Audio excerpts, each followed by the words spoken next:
Neural architecture is the only thing standing in your way and freedom from your particular addiction. So this is going to be a fascinating and powerful, extraordinarily powerful reframing exercise that will give you the steps, as it were, to beat any single addiction, any single vice, be it lust, be it paraphernalia in your life. But as we are on masculine theory, and one of the things we try to overcome in this particular channel is lust, we will be using the adult material perspective for this. So this is something I talk with my clients every single time.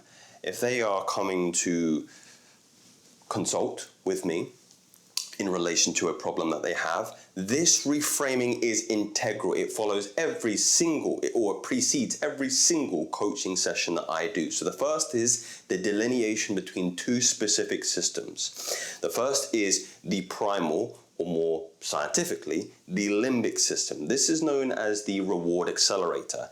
It's this deep, very primal, very animal part of your brain. It's the deepest layer of your brain. It is your survivor center, driven by hyper stimuli and extraordinarily sensitive to things that will allow it to either procreate or ensure the integrity of the individual biological organism through food. So this limbic system is acutely sensitive towards sex, and it's towards food as well. No surprises there so far. But this next part of the brain is essential that we understand. It is the center of executive control. It is the prefrontal cortex, the control brake. It governs impulse control and long-term goals. It acts as this inhibitor for immediate gratification. So every single time you have an impulse, you have something inside of you that is reflexively screaming for pleasure, for attention, for some kind of feel-good hormone, it is the prefrontal cortex that applies the brakes to these things and allows you to think rationally. It allows for long-term planning, long-term goals, you see here. So you might have ambitions this summer of maybe joining myself on a beautiful Thailand beach. Maybe I'll see you out in Koh Phangan or Koh Samui, and you want to get those nice washboard abs, and maybe you want women to look at you, and maybe you want those women to think about having intercourse with you. That is prefrontal cortex thinking, the prospect of long-term reward, long-term planning. But in order to present as an individual who is worthy of having intercourse with, you must stop eating like a piglet, like a small pig who is keen on becoming a larger sow. So you refrain. You have that internal brake. The prefrontal cortex applies this control brake, and it stops you stuffing your gullet with, unseemly junk food.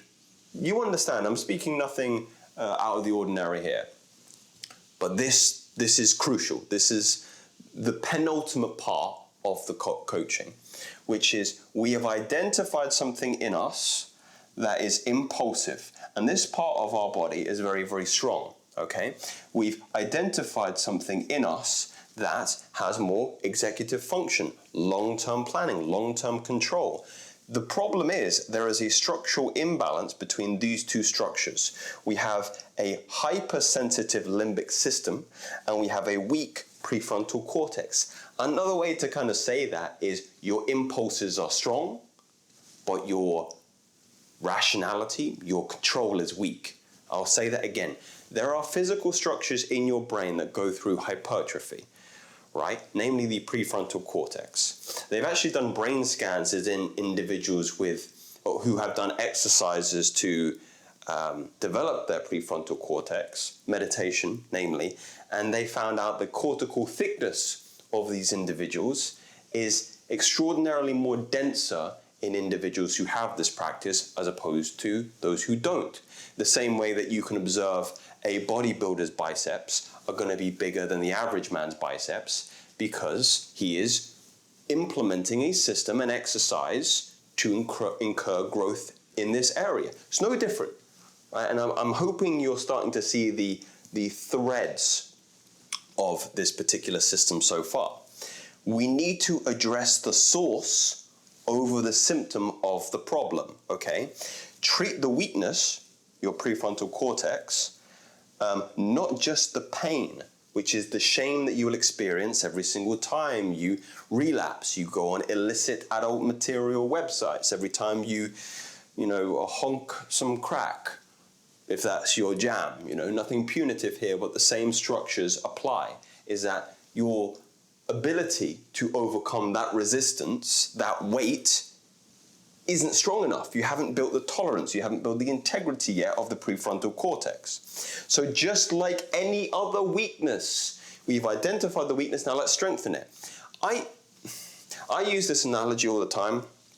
It's rather fitting given my current physical predicament at the moment. But I'll tell you a story. I used to be an NHS lecturer, and I also am a physiologist, okay? So a lot of my early years post-university were dealt in musculoskeletal clinics. Individuals would come to me with Achilles tears and ACL, fresh out of ACL surgery, right? And we would go through a rehabilitation routine with them. And I remember I had this individual who had pain on one side of his leg. You can see here by my beautiful illustration. This is the pelvis, and we have the femurs here and the rest of the body parts. It's been a while since I studied anatomy. Tibia and fibula. Anyway, he was experiencing pain on the left side of his leg, okay? And he had a limp, a little bit like me, limping around here like Gregory House. If you don't know, disc herniation, L5S1. Extreme amounts of pain on my right-hand side and sciatica, okay? Not too dissimilar to the symptoms that this individual was experiencing. And he came to me, Joseph, he goes, Joseph, I've got pain all down the side of my leg, and I have to limp like this to keep the pain at bay. There's something wrong with my leg, Joseph, okay? My leg is the problem. I said, it's not your leg that's the problem. It's not why you're getting pain, and it's not why you're limping.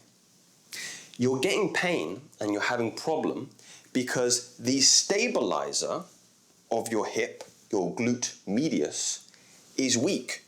A little bit of a biomechanics lesson for you.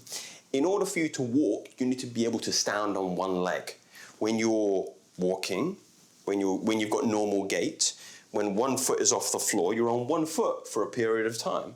When you're on one foot, there is a muscle on the opposite side of the hip that keeps the hips parallel, right? Keeps it parallel like this.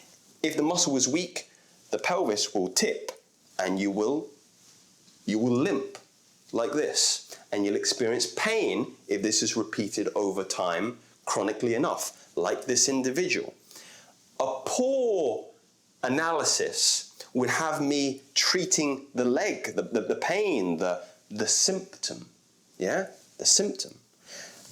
A competent individual who recognizes this is just a symptom but it's not the source will identify the source and then subsequently organize a training routine to strengthen that muscle. So that's what I did, given the individual's clams and all these kind of hip stabilizer exercises. I'm sure you've seen a couple of these if you've been unfortunate enough to go through rehab, like I'm going through rehab right now.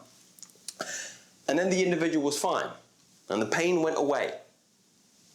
The same approach must be made in respects to the pain that you experience through shame and guilt when you relapse.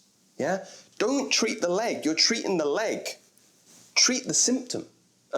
Treat the source, excuse me. The source is you have a weak prefrontal cortex. You are not able to control your impulses because your muscle is too weak. Can you imagine the disillusion you would have? Can you imagine the anger you would feel? Can you imagine the ridiculous nature of this statement? If an individual goes to the gym, right? Can you imagine this? Imagine I'm your customer, I'm your client, and you're a personal trainer. And I come to you and I say, my biceps are small and weak. And you ask me, do you do any bicep work, Joseph? Do you do any bicep curls or hammer curls, straight bar curls, lots of different curls? Do you do any curls for the girls, Joseph? And I say, no, I don't. Don't do anything for my biceps. I do bench press. I do some squats. yeah, but I don't do anything for my biceps. Your very rational response and logical and amenable response should be, of course your biceps are small and weak, Joseph, because you're not doing anything for them. So when an individual approaches me and they say, Joseph, I can't stop touching my trouser snake, I go, okay, are you doing, meditation, stuff to control your willpower and keep your discipline in check? I say, no, I don't do any of that. I say, well, what did you expect? Your experience, the emotion that you're experiencing, the shame that you're experiencing, the pain that you're experiencing is a good thing. It is information. It is telling you something is wrong and you need to fix it. And we fix it through applying an exercise protocol with meditation. Meditation isn't supposed to be easy. I was talking to a client this morning about this. If your meditation is easy, you're not doing meditation right. I suppose it does depend on what you're meditating for. If you're meditating to strengthen your attention and your focus and your willpower and your control and your discipline, you need to challenge it. If you want to grow a bigger bench press, you need to challenge your chest muscles, yeah? You need to give it resistance. In the same way, you need to give your prefrontal cortex resistance. You need to give it variables that will challenge its strength, meaning time, meaning tempo, meaning repetition, meaning set, meaning every single variable in the gym that you use to try and make it more difficult so your biceps can get nice and big and juicy and women will want to have sex with you. All these things that you do, right, those principles that you play around with, eccentric contraction, tempo, apply it to the prefrontal cortex, apply it to your attention. Apply it to the areas of your brain that we know now that they increase in neural density, in cortical thickness when they are exercised. So you can imagine how ludicrous it is for me, or how frustrated I get when individuals still have this problem and I'm going, are you doing anything about it? You're strengthening your weaknesses? And the answer is no. Meditation must go through progressive overload like any other muscle if you want to see fruit.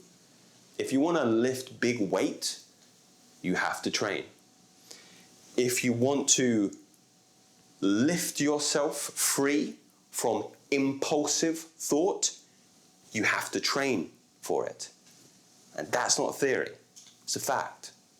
Speak soon.